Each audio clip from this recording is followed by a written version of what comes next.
مارلون براندو أسطورة السينما، نجم فيلم العراب. 1973 فاجأ العالم ورفض يستلم الأوسكار ديالو قدام الملايين. علاش؟ وشنو وقع من بعد؟ اجيو نعرفوا شنو وقع. عام 1972 براندو لعب دور فيتو كورليوني في فيلم العراب ودار به الزلزال في هوليوود.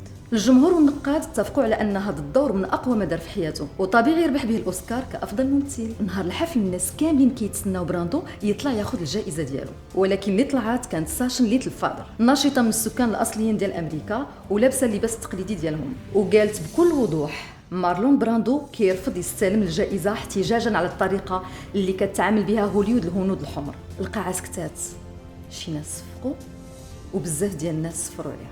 براندو تعرض لهجوم اعلامي كبير، قالوا عليه خائن، ناكر الجميل، كيستغل السياسه باش يبان، وهوليوود ما عجبهاش الحال، بداو كيقلوا من الفرص ديالو، وفعلا مشواره السينمائي بدا كيطيح. حتى ساشن اللي طلعت في بلاصتو تعرضت لبزاف ديال المضايقات والتهديد. دابا بعد اكثر من 50 عام الناس ولاو كيشوفوا هذه اللحظه على انها لحظه شجاعه وانسانيه. براندو كان من الاوائل اللي استغلوا الشهره ديالهم باش يهضروا على الظلم، ورغم الثمن اللي خلص كيبقى في التاريخ كشخصيه ايقونيه ماشي غير نجم. مارلون براندو ما كانش غير ممثل، لحظه واحده في الاوسكار بدلت مسار حياته، ولكن خلات بصمه قويه في التاريخ ديال السينما والسياسه. وانتم شنو رايكم؟